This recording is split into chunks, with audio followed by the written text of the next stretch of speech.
Yesterday, history was made when the England women's football team beat Germany 2-1 in extra time to become European champions. A feat so magnificent that it made millions of men and women throughout England suddenly realise that they've cared about women's football their entire lives. I know that the beautiful game, as it's known, is the most popular sport on earth, but I've never got into it. I look at football the same way I look at jazz music or homosexuality. Yes, I know it's very popular among some people, but it's not for me. In fact, if I had to compile a list of the things I don't give a shit about, the only reason football wouldn't be in the top spot is because that would be reserved for women's football. So we've established that football isn't my sport, and I'm not trying to sound sexist or chauvinistic, but even top-level international women's football isn't as... well, it's not as good as even most men's amateur Sunday league games. The female players don't have the speed or the strength to create the same drama. And this has been proved because back in 2017, the American women's football team, the world champions, the best female team on the globe, played a friendly against a team of 15-year-old amateur schoolboys. And the boys beat them 5-2. That being said, there is one aspect of women's football which I much prefer when compared to the men's game, and that's that the women just play football. There's much less theatrics. In men's international football, the object appears to be to run into the penalty box and then fall over. If a player is tapped on the shoulder by a member of the opposing team, he will go down like he's taken a direct hit from a fucking howitzer. And should a blade of grass brush past his ankle, he'll be rolling on the floor, screaming in pain like James Caan in Misery after Kathy Bates hit his ankle with a sledgehammer. But for someone who doesn't follow football, something I find even more confusing than the sport itself is the way that the fans react to it. Because last night, no sooner had the Lionesses, and yes, we'll get to that, secured victory, then social media lit up with many football fans claiming personal credit.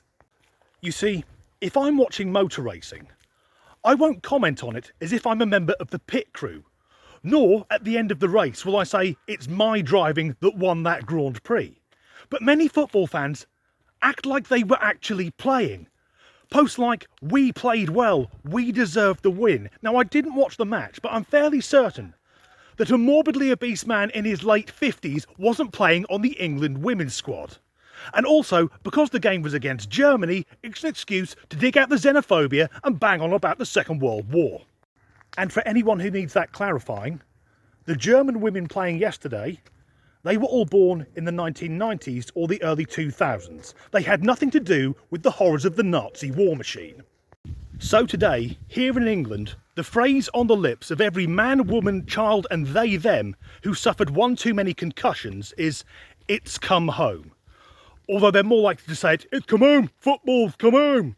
And if you are from outside the UK, you may not get the reference, but back in 1996, a song was released called Three Lions, which began, "It's coming home, it's coming, football's coming home," because football is an English game. And that song has been played at every fucking tournament England have qualified for since then. But as of yesterday, just 26 years after the record was released, football is coming home. However, if you listen to Three Lions, there is not a single reference whatsoever to the women's game. Sadly though, the England women's team's victory has been tainted with controversy. Many people said that their nickname, the Lionesses, was sexist because the England men's team are called the Lions. Now my question would be, why the fuck is either team from England named after a big cat found in Africa? And of course Lionesses works because a lioness is a female lion. In the same way, I don't understand why so many actresses insist on being called actors. It just denotes their sex. And it's also, well, fairly obvious to anyone that's watched David Attenborough that the Lionesses are actually the members of the Pride that do all the sodding work. They go out and do the hunting, whereas the lion just lays around all day and occasionally shags the females. That sounds like a pretty good gig. But there is another allegation against the England's women team, which is much more serious.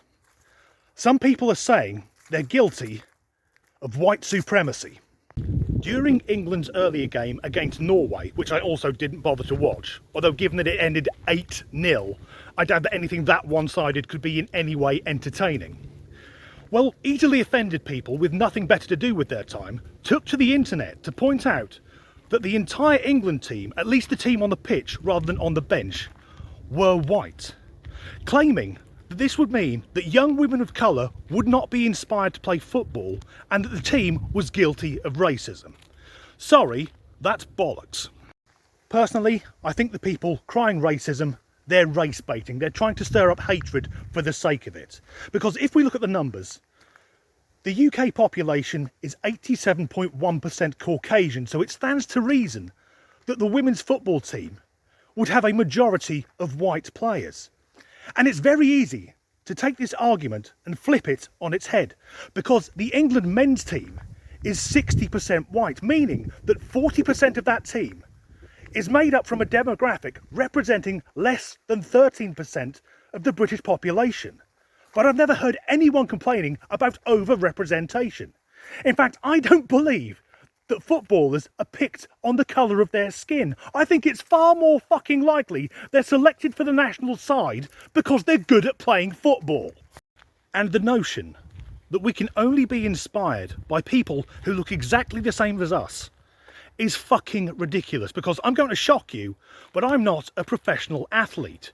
Yet someone who I look up to is the American gymnast Simone Biles. So here's Simone. Now, first of all, we live on different continents, but as you can see, she's a different sex and a different race from me, and she's over a foot shorter than me, but still I look up to her because she's fantastic at what she does. And when at the Tokyo Olympics, she spoke openly about her mental health problems. That's one of the best things I've ever seen. I mean, it was inspiring that she talked openly about her mental health problems, not that it's great that she's got them. Also, she is worth a fuck, isn't she? Nonetheless, congratulations to the Lionesses on providing a situation which must be truly confusing to many England fans, because the English team has actually fucking won something. And hopefully this means there won't be men using the result as an excuse to batter their wives, as often happens during international tournaments. And also, hopefully, there won't be hordes of youths feeling compelled to throw wheelie bins through bus shelters. Who knows, maybe this will be the event that finally makes me get interested in football. It won't. Because I watched a bit of the highlights last night on the news, and it looked okay. Now, I've never watched a full game of women's football. I've only ever seen full games of the men's game, and I've made my feelings clear on that, because when it comes to the men's game, I simply don't get the appeal of spending an hour and a half watching 22 mentally subnormal sex cases chasing a bag of wind. As ever, thanks for watching.